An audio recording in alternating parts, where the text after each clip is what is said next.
युवराज गोमेवाडीकर, माजी उपशहर प्रमुख, पंढरपूर, शिवसेना उद्धव बाळासाहेब ठाकरे गट। आज आम्ही या ठिकाणी नीलमताई गोरेंनी जे काय बेताल वक्तव्य केलेलं आहे त्याबद्दल त्यांचा जाहीर निषेध करण्यासाठी आम्ही जोडेमारो आंदोलन इथं तहसील कार्यालयाच्या बाहेर केलेलं आहे।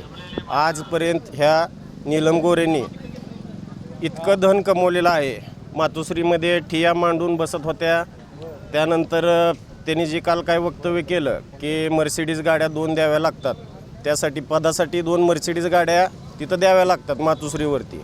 तर असं जर असेल तर नीलमताईंनी आत्तापर्यंत किती गाड्या दिल्या तर त्याची पावती त्यांनी द्यायला पाहिजे।